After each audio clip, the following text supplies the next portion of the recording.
Hello, my name is Jonathan Weiss. I'm an Australian author. I write a whole lot of science fantasy, and hopefully, it has a really unique twist in the post-apocalyptic genre for you guys if you do get around to reading it. And that's kind of the reason why I wanted to give this talk today. You'll be able to find links to all my stuff, my socials, and all the other boring bits at the end, and I'll also post them in the Discord. This is a recorded session as well, so feel free to go back if you need to double check something. And you can obviously send me an email or ask me anything after the fact as well. I'll be able to answer your questions there too. I'm really excited. I'm also honored to be picked by the good folk at WriteHive to give this presentation to you. It's something that I actually proposed to them when I was first applying to be on the panels as well. So this is essentially an entire idea out of my own head. So depending on how well it goes or not, you can either blame WriteHive for it or blame me for it. Hopefully you enjoy it though. Look, it's going to be moderated by Stephanie. They're going to be looking at Discord and keeping an eye on the Zoom chat as well if there's any other questions that I missed that come through. And yeah, as I said, I'll address them as best I can as we go through, but there's a fair bit to get to, so I might save them to the end. The structure of this presentation is going to focus around how elements of our present time or a post-apocalypse past can be used in symbols in stories set in a post-apocalyptic setting or a post-apocalyptic genre. And it's going to say greater things about the world we're trying to establish when we're writing these types of stories. The script I've written here, it is about 6,000 words long. So again, I'm going to talk fairly fast to try and get through it, but I'm going to make sure that everyone gets a good impression of everything. I'm also not going to focus a huge amount on like referencing and taking apart various other post-apocalyptic texts and stuff like that. Like it's an English essay, just because again, there's a fair bit to get through. There's only one or two things I'm really going to focus on there. What I really want to get across to you today is the power of contrast that comes in a post-apocalyptic environment. The way that this environment warps a character's meaning, the way characters' surroundings will warp their impression of themselves. And then it'll also the way that it changes a reader's impression of the world around them after they've read something like that. It's this morbid curiosity that a lot of people feel that draws them into a post-apocalyptic genre. And that's, I think, why I really want to get into it today as well. But before I do that, there's something else I'd like to say as well.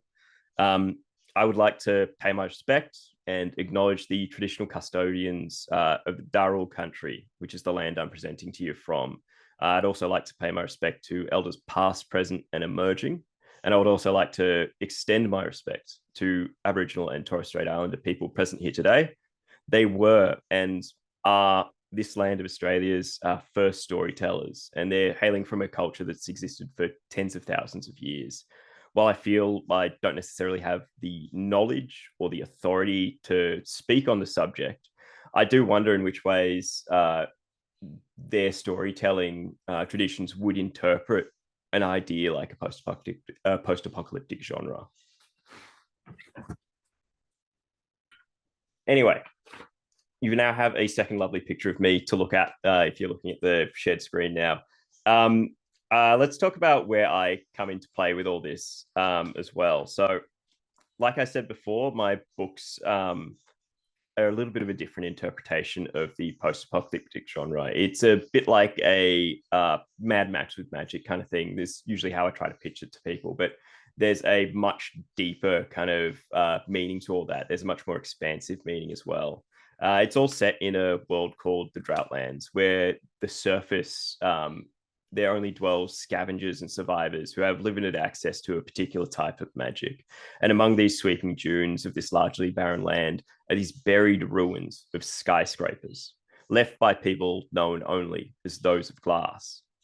It's in these places that wild, unbound, incomprehensible magics linger, echoes an event that wiped out those who built these astounding towers of hypermachine steel. And now I want you to keep this kind of thing in mind, because a lot of the bits of symbolism are present in this brief summary that I'm about to talk about today. It's a dichotomy between worlds that's the main thing I wanted to exemplify in all my works. And it's one of the primary elements that's so important to a post-apocalyptic genre. In fact, I'd go as far as to say that it's one of the most defining factors in these works. Essentially, there's a before and an after, a pair of eras so utterly split by an apocalypse that caused them to be so distinct, and they must be distinct. The more distinct the after is, the better. Works in the post-apocalyptic genre often ask the reader what they themselves would like to be once the guardrails and barriers of society are removed, which creates a space for the writer to deeply explore these manifestations of human nature in new and bizarre ways. It's this contrast that's created that is used to comment on our past world. The value of items from the old world has changed and can be used to point out the vitality or absurdity of them as a requirement in our lives.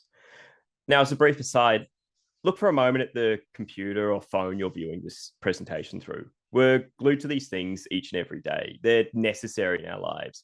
Yet if we were to move to a world beyond the apocalypse where electricity and power is no longer generated, where internet is no longer maintained, and these services no longer kept online, what's the point of them? And then, as we keep that in mind, what's the point of them now in our core human experience? This isn't to say they're pointless, but to show how this changed definition strips back an object to its core definitions. These ideas make for the most interesting stories. So don't be afraid to employ heightened concepts to blend all this with science fiction or fantasy, because the genre of post-apocalypse can exist as an event or a series of events within these other genres, rather than just being a genre on its own. In fact, doing just this is how I get the most mileage out of the symbolism in my works as well. Now, if we look at defining a post-apocalypse, one of the key ideas is that there's no going back to the way things were, or at least the way things were before, right? Characters can try, they can have this semblance of the old times, this idea, this nostalgia, this memory, but they still live and they still walk across these worlds of ruins. The existence of these derelict shapes on the landscape is a constant reminder that what was once lost can never be regained. The entire point of this post-apocalyptic backdrop is to show your characters and your themes in a new light. So fulfilling a narrative promise by giving all these old things back, this old world back, it cheapens the journey that these characters have been through to get it. To me, it's the equivalent of saying it's all a dream at the end of your books, right? Of course, a character can strive to get back the old society. They can try for it, but only as part of these stages of grief that they have as they mourn for it. When these things are in ruins, they should stay in ruins, but there's variations to what we can look at as ruin being. Ruins, they take a number of shapes, right? Both due to how degraded they've become from your apocalyptic event and how much time has passed since they were first destroyed. But what do they mean to the characters that either explore these places or avoid them as well? This all depends on the scale of the aforementioned factors, right? I want to go through some of them as well, because there's kind of two sliding scales. Firstly, we have this idea of these slightly degraded ruins over a short period of time. It's a time when the apocalypse is still fresh. It's just occurred or is still in the aftershocks of it, essentially. Imagine an earthquake that's just happened. The people who walk around in these worlds, they occupy these buildings, they still know what purpose these structures once served, and they still have a hope, an idea that they could serve them again. They'll occupy these places, they'll scavenge them for supplies, or they'll re-engineer them into something else that they can use to try and get back the old society. They can also let them continue to crumble and wait for a new world order to come about. This former idea of rebuilding, it's this represents this resilience of a human spirit, whereas just letting it crumble, it's a defeat of it as well. You see a lot of these types of ruins, a lot of these types of backdrops, and all of these themes in things that are more or less dubbed post-apocalyptic survivor fantasies, where lone characters with well-stocked larders heroically fight off indistinct bands of raiders with little plot motivation other than their own survival and a lust to casually carry out the violence that they weren't allowed to take part in before everything went to hell. I've seen a lot of people state their main interest in post-apocalyptic fiction, in reading it and consuming it, being that it's this escapist idea of a fresh start. It's a clean slate for them to occupy in their minds.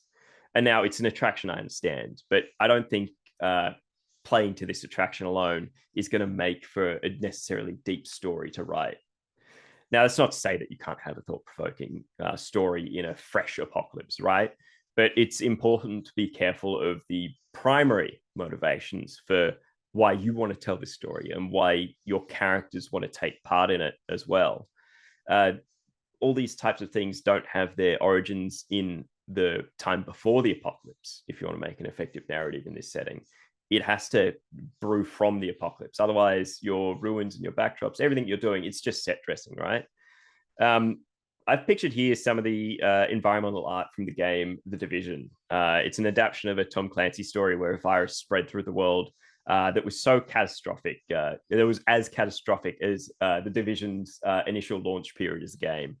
And I highlight this game because the majority of the time, as a player, you're tasked with undertaking various missions to rectify society back into its normal. And of course, the only way to do this is through an endless series of gunfights against countless hordes of indistinguishable fanatics.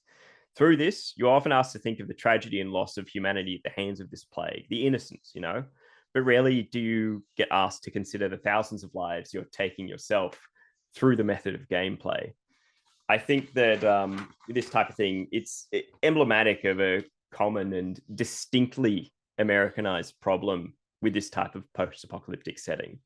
It didn't stop me from racking up a few hundred hours of the game, so that's on me, especially its sequel as well. And it all goes back to this idea of escapism, like especially with video games, right? We want to take control of something else. We want to be something else. And yeah, that's what a post-apocalyptic environment allows us to do. It's this thrill to be presented with a new order of society and to be placed as the primary influencer of it, especially when you get to be the good guy with a gun, especially when a lot of the infrastructure that you started with is still there. And to agree with Montana there, it was a very fun game as well. Thankfully, I've weaned myself off it after all these years. Anyway, let's talk about if your ruins are really degraded over a short period of time. It's a greater scale of apocalypse that's happened. You've got atom bombs, you've got meteor showers, that kind of thing, right? It creates a very stark and more strongly reflected narrative environment. With such a violent apocalypse, little is left of the previous world. And what little that remains was either too sturdy to be destroyed or is just too broken and useless to be able to give it purpose again. This all reflects on the characters too, right? Showing how they were affected by this apocalypse and how they're able to move past it in those backdrops. To paraphrase something that I read in an essay of a friend of mine, JJ Schrute, a lot of 20th century post-apocalyptic fiction was created in the wake of the Second World War, where cities were bombed to their foundations and their surviving residents were forced to pick their way through the wreckage while wondering just how lucky they were to survive, while many of their neighbors hadn't. And what I've got pictured here is a digital recreation of the damage that the city of Warsaw suffered in World War II. The reason why I didn't want to use a real picture is because I felt kind of uncomfortable essentially appropriating images of real and very painful suffering and then just throwing it in all your faces. So I hope this will suffice. I found the actual project, which is sourced there, I can link it later, to be a really interesting full kind of video fly through of what condition this city was left in. But look, when we talk about this kind of ruin, it's one of these most directly relatable things to readers when they engage in a post-apocalyptic piece of fiction. It's post-apocalyptic fiction generally asks, what if you lost everything? This type of post-apocalyptic fiction where everything is so destroyed suddenly is asking a reader a very confronting question. What if you lost everything right now? There's always kind of a looming threat of everything out there, but it's often kind of a background hum of danger in our day-to-day lives. We imagine that it's something that may end the world, but it's something we'll see coming to some degree, something we can unite and work together to make sure it doesn't happen. But, climate change is happening, so maybe that's a moot point, right? So look, let's look past kind of this short-term thing. Let's look kind of further into the future. here. So we can look at ruins that are only slightly degraded, but over a much longer period of time. So the complete reverse of what we were just talking about. So in general, post-apocalyptic environments set far, far into the future feel more like facts of history, where everything's risen and fallen and degraded over time. It's just looking at things as a rather than being an apocalypse, it's just a kind of tragic collapse, and then history moves on. It strikes me personally as something pretty ordinary to read about. It's not out of the norm, essentially. So it's only when structures from these past civilizations, these ancient ones, it's only when they're still standing and the hands that built them have gone long extinct that these ruins become interesting again. In this type of setting, little is known about the previous world, but whatever they built it to last. All meaning, purpose, and sometimes even the function of the structure has been forgotten by the generations that have come and gone. In this period of time, new interpretations have been assigned to them in place of this lost knowledge. It's a fantastical sense of wonder that allows these structures to be looked at with new eyes. And I think it's especially poignant, and I'll cover this later, with this lost knowledge that you're representing these structures that are built in ways that the characters of the current setting can't fathom, things they can't replicate. So it seems even more alien as well. The readers themselves, they'll be able to recognize these ruins for what they once were, but the way that the characters will interpret them will create new layers of contrast between the reader's interpretation, the author's intended representation, the character's own perception, and then this fictional world's actual past. So you're essentially getting all those layers to play with. You get all these different meanings. And I'll get times when people will reach out to me after reading my stories and they'll have wildly different theories than things that I've even come up with. And I love that bit the most. And so to make another shameless self-plug here, I'm holding up my own works as an example of this type of ruin. This is where I've opted to have these buried skyscrapers to be this first signifier of an unnatural presence on the drought lands. It's what lies within them that should be regarded as caution, because you know that such a enduring mark on the landscape, even after everything else has been wiped out, it signals something unnatural. So let's get back to that more later, talking a bit more about the natural order of things now. Natural forces we're all very familiar with, erosion from water, flooding, or just wind and sand breaking things down. They reclaim the relics of the old world. They leave a blank canvas on which to create a new world entirely. All the mistakes, the follies of the past, they've been forgotten, and now the new mistakes and follies can be made. Right. All these relics of the past, they're a curio to be stumbled. It's a humbling of the old world. There's a few reasons why I'm using this picture in particular. It is the temple of Abu Simbel. Sorry, I should have practiced pronouncing that first. In Egypt, there's a temple of Ramesses II. I just want to show from this sketch how much sand had to be excavated to fully expose them as we're able to see them today. And also the fact that given enough time, they would have been covered entirely. They wouldn't have been able to see it from the land. The second comes into the relationship with Ramesses II as well, through the poem of Ozymandias by Percy Shelley. It, as a poem, represents this constant and ancient hubris that rulers believe that it is their empire that will last forever, and all those that have fallen before them were inferior. It's the most significant lines of the poem are the last ones. So I'll read them out for you here. On this pedestal, these words appear. My name is Ozymandias, King of Kings. Look upon my works, ye mighty in despair. Nothing besides remains. Round the decay of that colossal wreck, boundless and bare, the lone and level sands stretch far away. I bring this up because I want you to think about how, in general, civilizations never really perceive themselves as coming to an end. Each one thinks it's perpetual because it's thinking that it'll constantly, thinking constantly of an alternative where you're not perpetual, it's a grim and self-fulfilling prophecy. As such, a lot of these societies don't really leave behind time capsules, and the time capsules that are found are difficult to translate and interpret. a whole lot of what we know is from the hard work of historians that'll bicker over the meaning and intentions behind fragments of unearthed ancient tools. Sometimes they even get it wrong. Sometimes they can't find true definition at all, and they'll admit as much. But doesn't that lack of a true definition sound familiar to what we're thinking about as a post-apocalyptic world reinterprets a pre-apocalyptic one? Now, as you can see just from the environment alone, you have access to a deep and rich toolbox of symbolism and metaphor, depending on which direction you choose to take it in. It's especially true for these ruins that are greatly degraded over a short period of time, and the inverse, where they're slightly degraded over a long period of time. These signify unnatural events that have led them to being like this. And it also signifies a sudden or great loss of knowledge. And for these two, the further along these paths you progress, the more extreme a visual you can create, and the more meaning you inject into your environment where the story is taking place. With the short term, you represent a fragility, a terrifying wonder of how everything can be destroyed so quickly, how uncertain the idea of tomorrow is. It's a constant fear that you can have in people's heads without them even realizing it.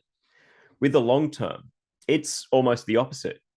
Your characters in this setting are forced to confront the remnants of a civilization, a force, or something else they know is far greater than them, something they know they cannot comprehend themselves. It creates an aura of mystery and even danger when they deal with these places. And I think that personally for me, and again, we're going to cover this later on, it makes me wonder what pieces of ourselves we're going to leave behind for 10,000 years' time. But again, we'll get to that later.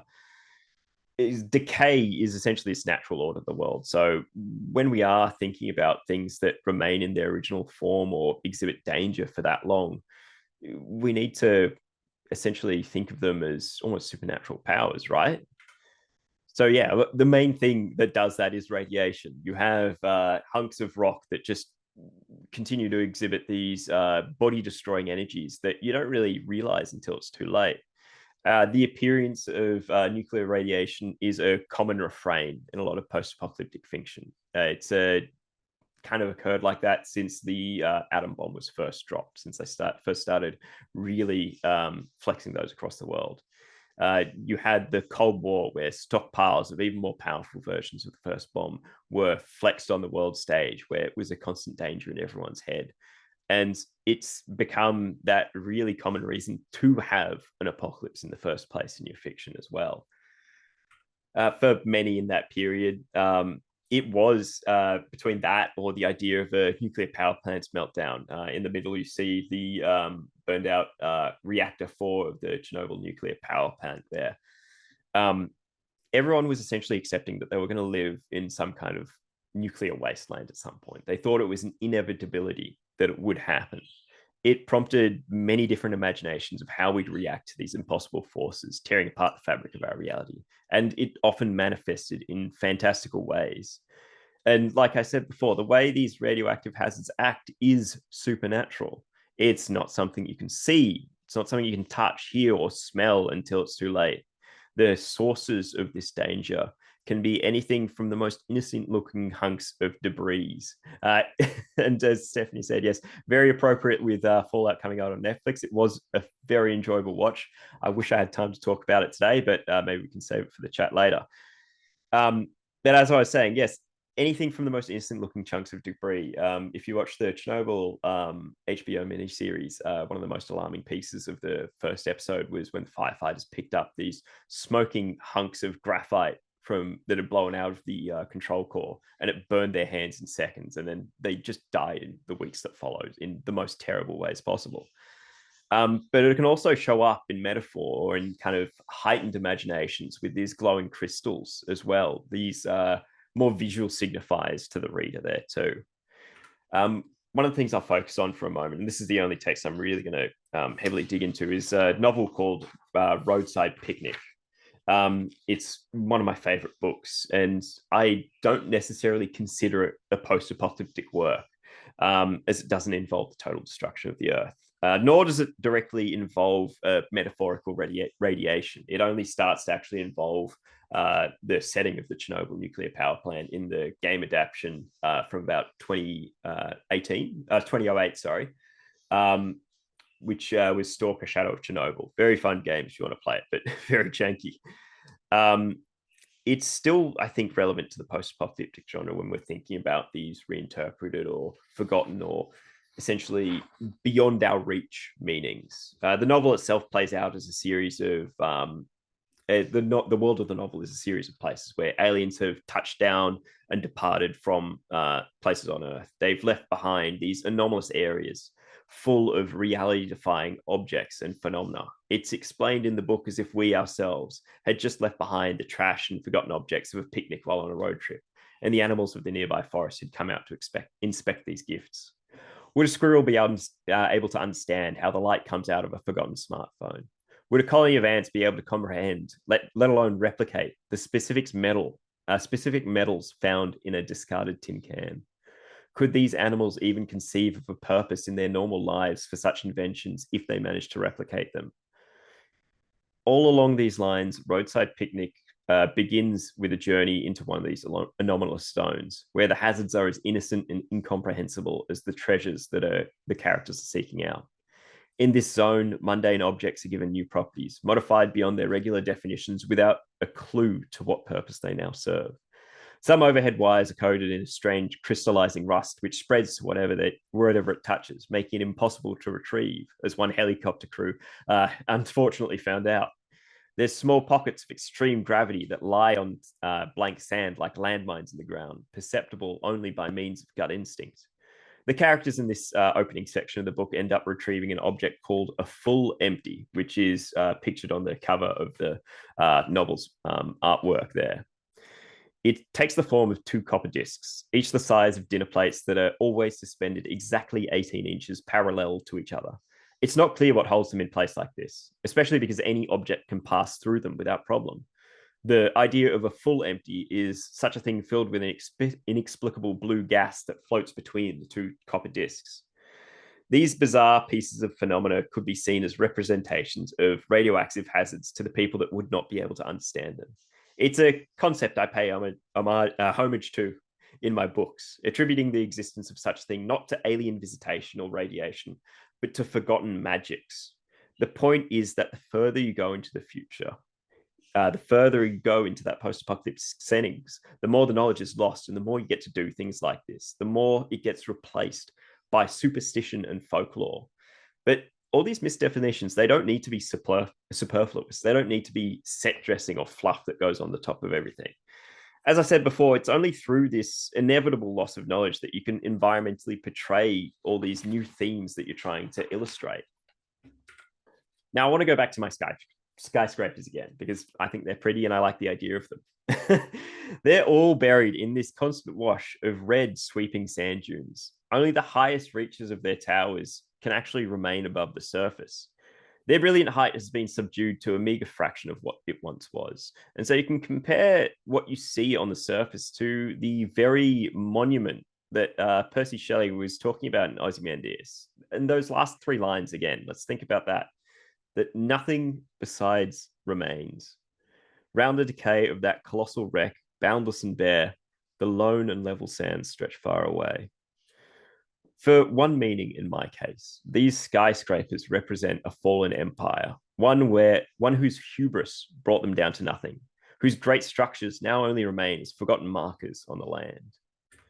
Even if we look at the history of what a skyscraper is to us in the real world, you'll see a new kind of definition of that hubris.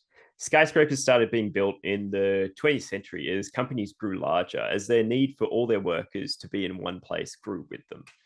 Yet all these towering monuments to capitalism could only be enabled by the wondrous technologies we invented to support them.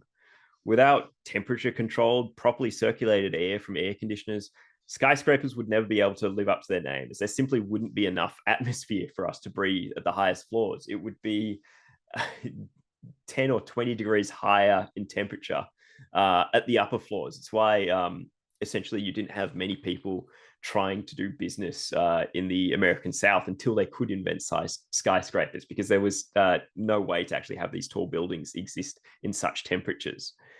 Even if you look at the humble elevator, it's a simple room that moves up and down the building's length with motorized cables and pulleys. But if you look at the skyscrapers I have on screen where they're hundreds of stories tall, no one would be bothered to climb up there. Apparently, it's a fact that in the first kind of higher tower blocks, before they had elevators, the most coveted position to have was the lowest floor, because it meant you didn't have to walk up as many damn stairs.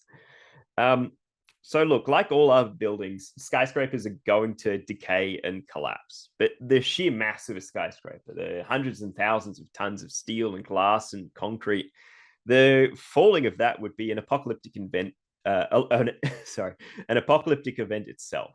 Even the lead up to such an event, even in the lead up to such an event, a skyscraper simply isn't a useful object for the survivors of a post-apocalyptic wasteland because they lack those supporting elements I was just talking about. They wouldn't want to be in these things because it's just pointless. Uh, these skyscrapers were needed to further facilitate 20th and 21st century capitalism, and that's all in my opinion. It's this stabbing irony, this stabbing irony that this very capitalism that's currently gobbling us all up will turn these skyscrapers into the ultimate ruin, the ultimate symbol of a society that can no longer service its own needs and purposes, either because we've wiped ourselves out by climate change or some other kind of atmospheric disaster, just in the quest to create more shareholder value, right? I think that's why I'm so drawn to skyscrapers as a concept as well. It's just these enormous structures that seem never ending when you look up at them, but in this setting, beyond their need, they just seem so different. So we look back to my world of the Droughtlands here, so far beyond the fall of the people who built their skyscrapers. And now there's no purpose for these things to exist. So the characters who come up to these things, who see them, who explore them, they have a lot of questions about these things, not necessarily ones that can be answered. And when they do get answers, they're not going to get the ones that we expect. So why would you create a building that can hold so many people in it when the space surrounding it is already so boundless and bare? You could simply spread out. You don't need to try and build a building this tall. What need could there be to create such density in these rooms where there's only tables and chairs and glass paneled boxes? Because of course they don't have computers. They don't know what a computer is. And even if you went back, I don't know, 100 years and told people that you did everything on a computer, a lot of it would sound made up. They wouldn't understand how you'd actually communicate information through these things. So it would just seem useless. And then another question is, just because the tops of these buildings are the only bits exposed and the very tops of skyscrapers, all the windows are sealed because, otherwise the atmospheric pressure difference would be quite bad for your body. They'd see all these sealed windows of glass and wonder why they bothered to shut them all, why they bothered to try and keep people out in such a way. And then the idea as well to lay these skyscrapers out between each other so widely. Why would they be so largely separated with spans of 50 or 100 meters between them when it does imply that there is that space available? They don't know about the roads that exist underneath the surface there. And it's only if they do go down there that they'll see them. But I don't really know if they'd actually understand what a road is if the world is just nothing but sand dunes as well. It's down in those places, those undercities that I like to call them, where you'll actually see these concepts of what I like to call sufficiently advanced technology, which is indistinguishable from magic, and all that clashing with the inverse concept there, where sufficiently advanced magic is indistinguishable from technology. It creates this new meaning for these skyscrapers. Instead of places of occupation, places where people were, they exist as warnings in this world. And yes, I know I've been banging on about radiation a little bit here, but I promise I'm coming to a larger point here as well. The short version is that it is one of the few hazards of an apocalypse that will last long enough to make the new ways of life emerge around it have to coincide with it. If you have geostorms, you have global viruses, plagues, meteor showers, they will all either fade away as something that simply just happened, or they'll remain as a constant and active apocalypse. And you won't really be allowed to get into that true kind of post-apocalyptic setting there. I find radiation unique because it lingers for eons and it presents problems with warning people in the future about the dangers of it.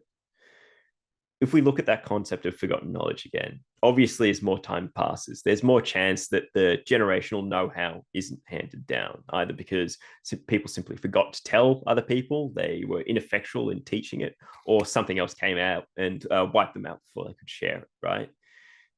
Sometimes it's even just the impracticality of trying to bookkeep in this post-apocalyptic wasteland after everything's gone. So the same happens for language, obviously. If you compare the words that I'm using now to that of Old English from hundreds of years ago, you barely recognize them. Language is a constantly changing thing. And no matter how much people or even institutes like that which the French government has put in place to preserve their language may rail against it, the people of the future will one day look upon us and see our own language as odd and incomprehensible. But because there are messages we need to communicate to people much further down the track, I'm far from the person who's thought about this problem. We can go back to 1993 for this. So you remember how I was talking about that lost knowledge again, and this reinterpretations of symbols and structures? The report into this idea that was produced in 1993 by the Sandia National Laboratory and the Human Interference Task Force actually gets into that a lot. Oh, I've skipped a page. Give me a moment. I was wondering what was going on there. So this is the problem with storing nuclear waste. Depending on the types of atom that you're splitting as you generate nuclear power or enrich your nuclear bombs, hopefully the former, if anything, you could end up with waste that has a half-life of 200,000 years or more. That means that they're still going to be giving off radioactive energy that will harm people forever. It's far longer than we'll ever be around. So this is a mixture of scientists, nuclear engineers, and even some fiction writers. They were posed the question as part of this problem-solving exercise of how best to ward away future civilizations from unearthing buried deposits of hazardous radioactive material. And yeah, it's a unique problem, right?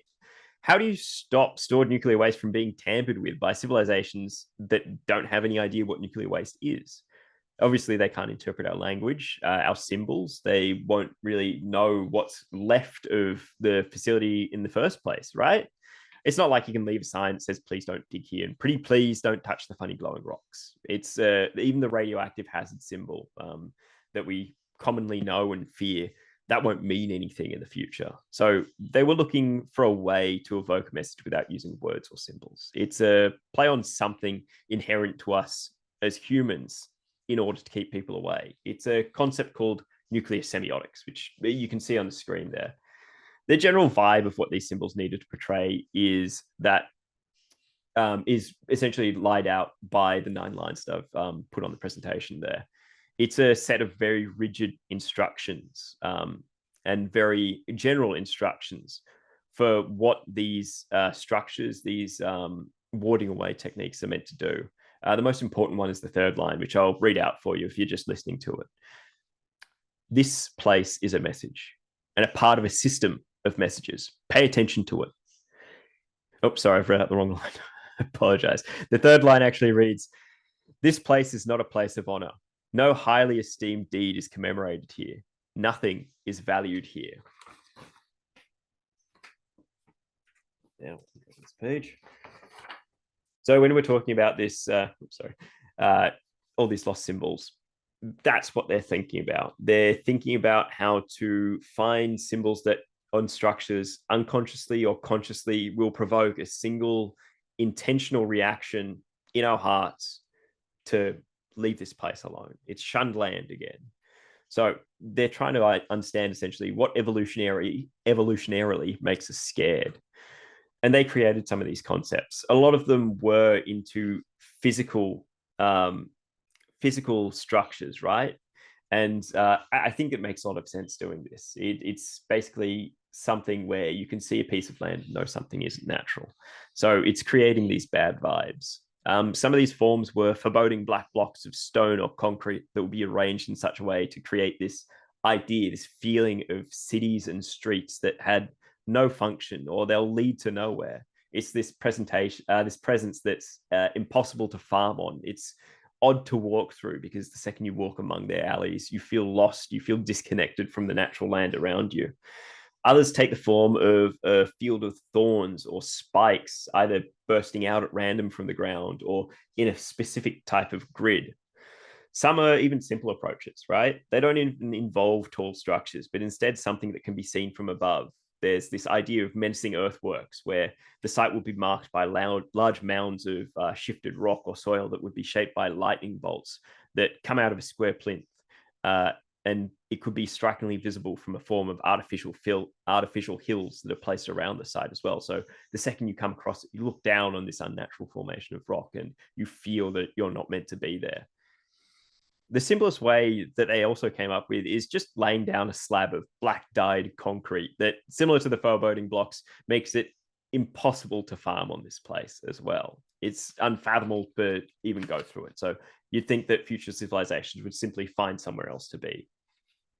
There are other methods of nuclear semiotics they did come up with that weren't related to structures as well. They included an atomic brotherhood, or a religion that would hand down this knowledge almost as a holy fact. They potentially included flowers that would only grow on sites of radiation, and encoded into the very DNA of these plants would be the message itself, if this future civilization was able to figure out how to decode DNA and understand that message.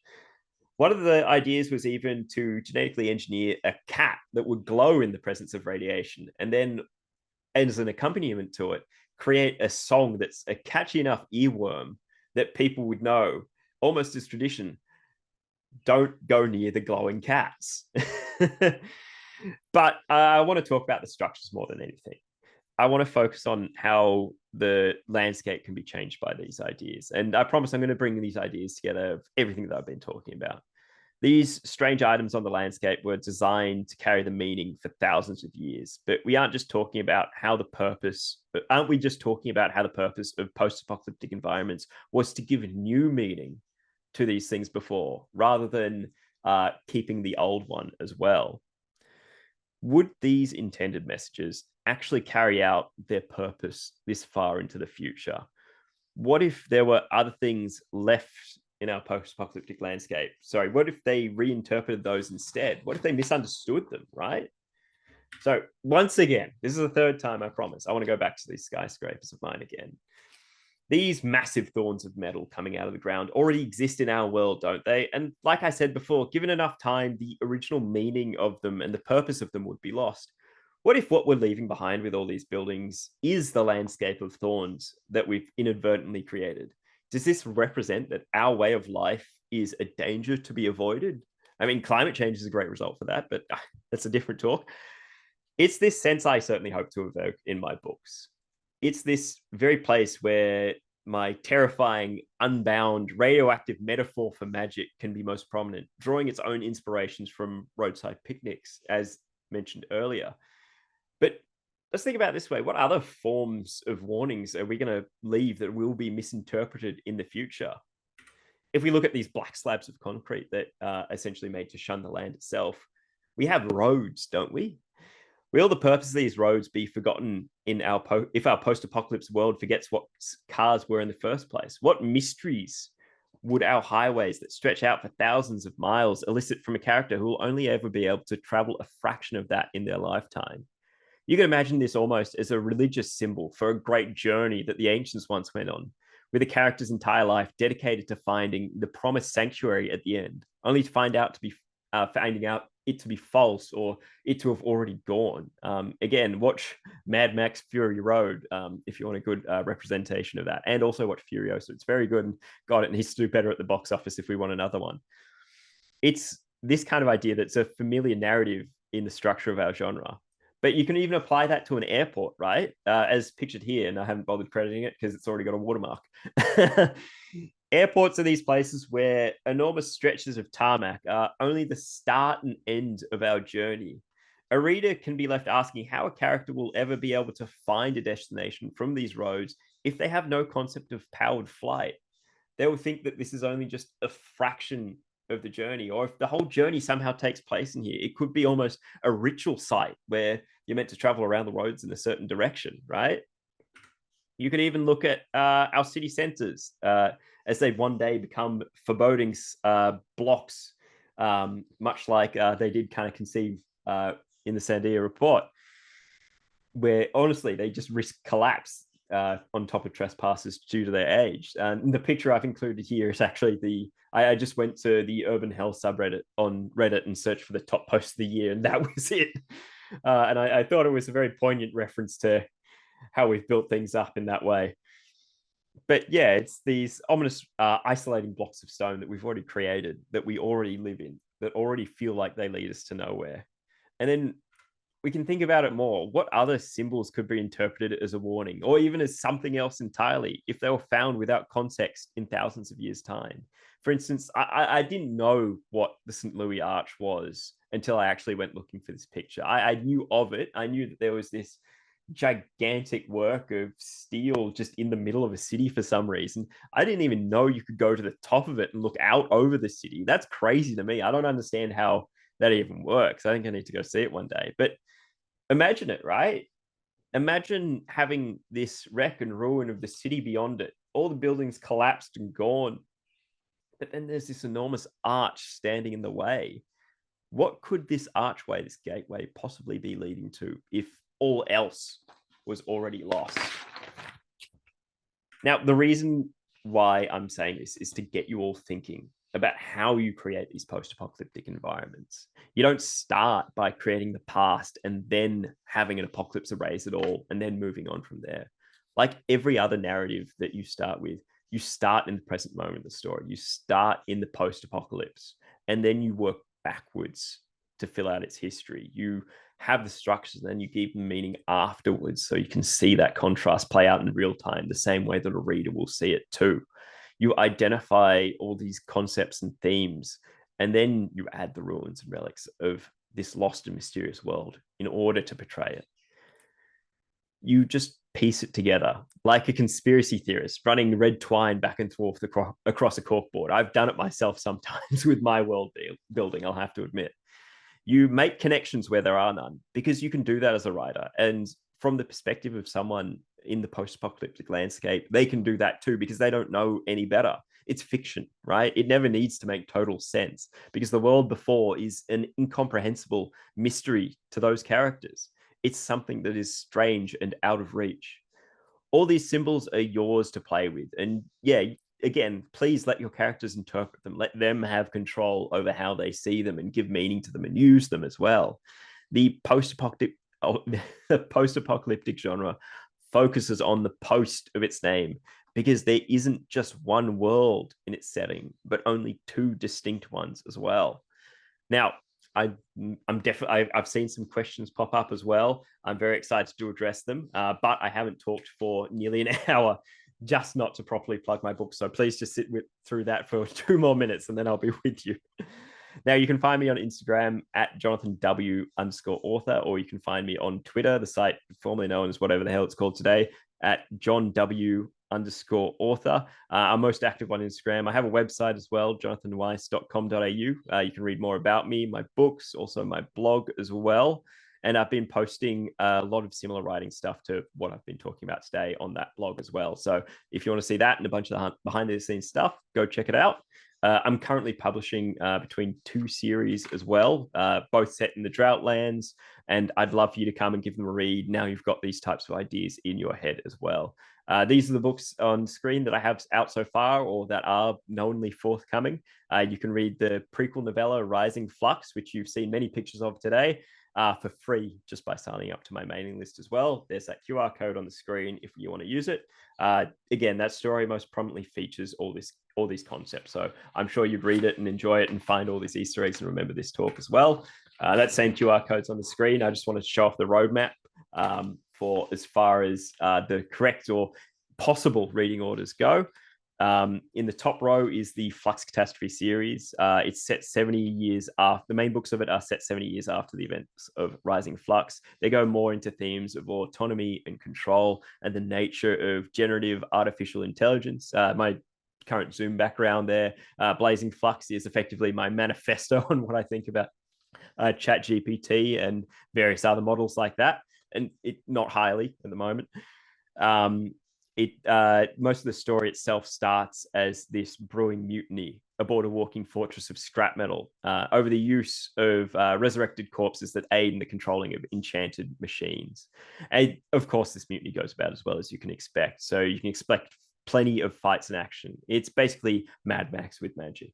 The second row down is my first Hythero series. It's set 30 years after the main books of the Flux Catastrophe, but it's still its own separate standalone series. In fact, the backbone of everything I'm doing in the Droughtlands. It delves into larger questions about how societies rise and fall and the way that history is this echoing repetition of itself.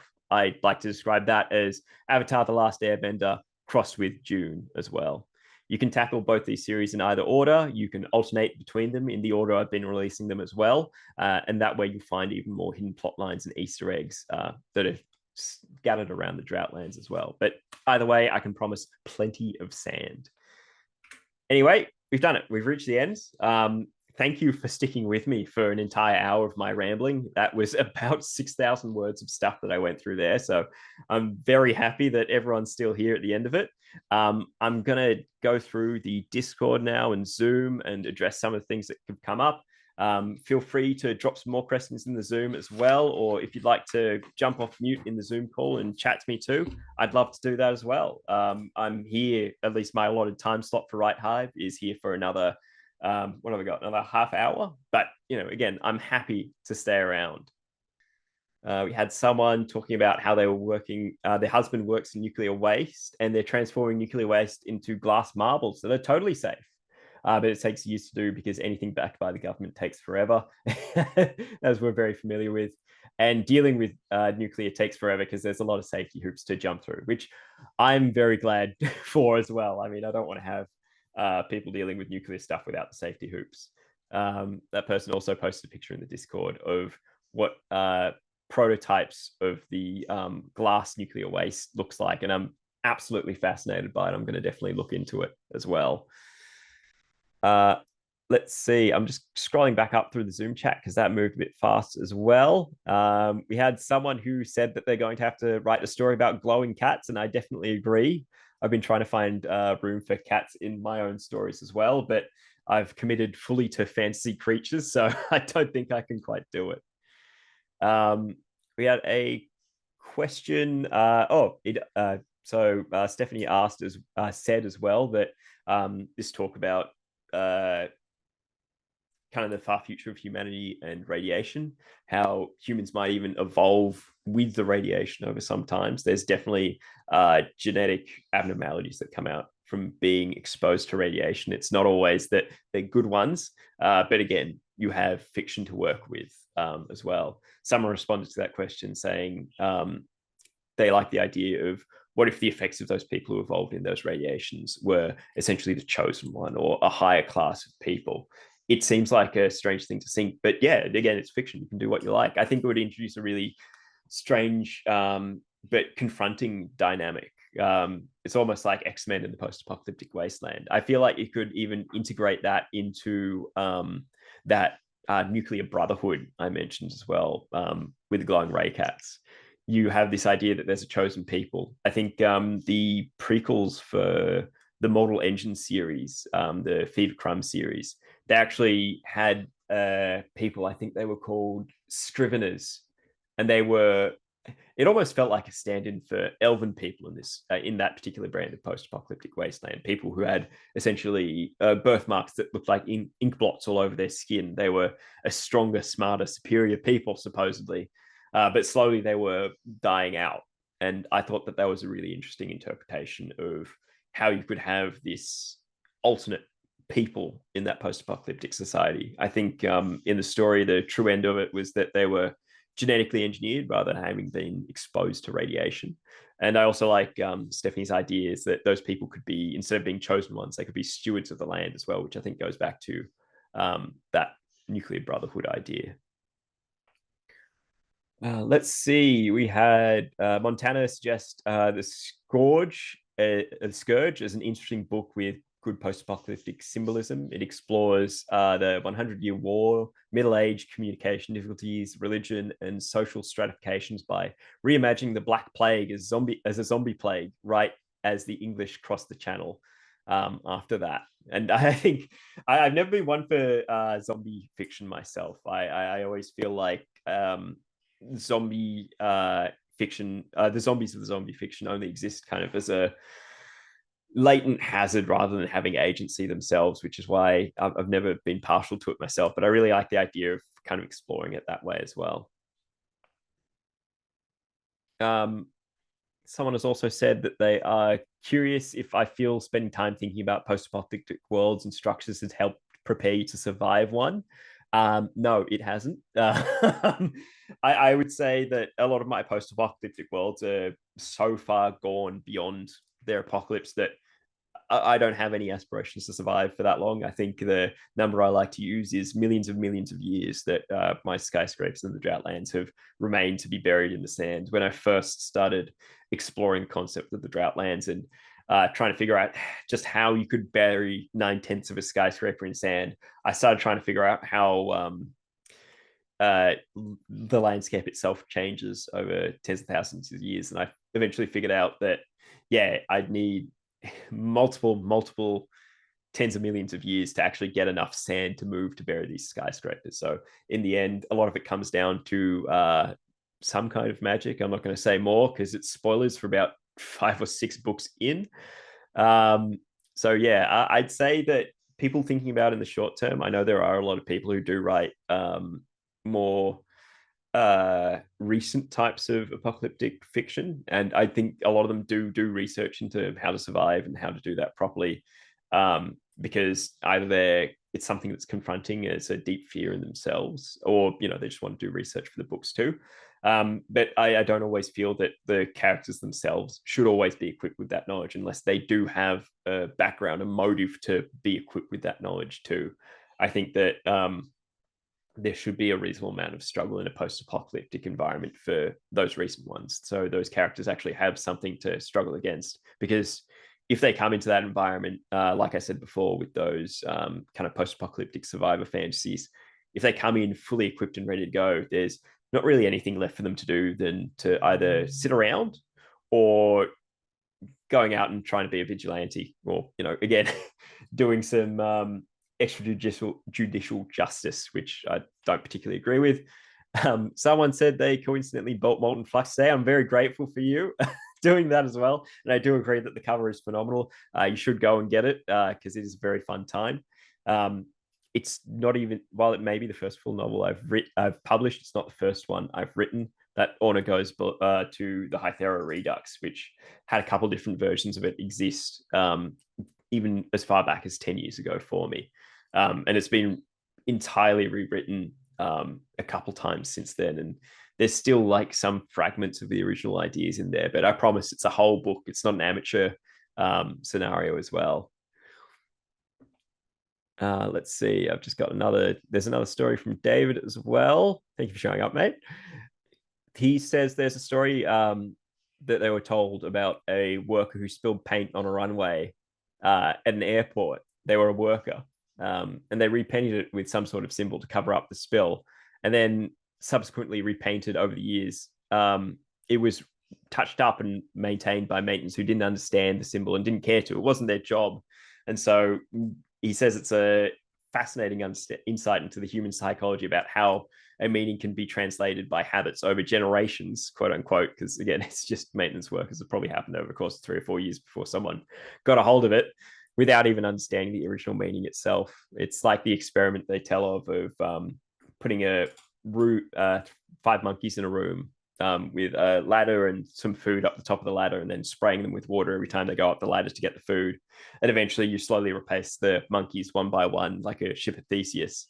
And as the new monkeys are introduced, they try to go for the food, but the other monkeys pull them down and beat the snot out of them because they know they don't want to get sprayed with water, but they can't communicate that. So eventually you end up with a set of 5 new monkeys that will just beat the hell out of each other if they try to go up the ladder, but they don't understand why. It reminds me of that a little bit. Let's see. Stephanie says they learned there were once, I think this is the time when there was a rush on Egypt to try and plunder it for all the archaeological finds they could, mummy unwrapping parties, where guess people unearthed the entombed pharaohs or other nobles from pyramids and the like, and unpeeled them to see what was inside. And they said it would be interesting to have an equivalent of that in a post-apocalyptic environment and what that would be. Let's see the replies to that. I feel like the unwrapping parties could turn into a mummy eating party as well. Yeah, if you're that hungry for something that old, then power to you, but I don't want to be involved there. Oh my. Sounds it would be like eating jerky at some point. Human jerky, that's delicious. With plenty of formaldehyde, probably too. Whew, not for me. All right, cool. I've left some questions on the screen as far as what other symbols of a post-apocalyptic environment you can think of. If your fiction that you're writing is already post-apocalyptic, if you think that a post-apocalypse as a genre is more sci-fi or fantasy, or if you have any other thoughts, if anyone wants to comment on those, more than welcome to. I'll hang around for a little bit. But otherwise, yeah, I think we can call it a day.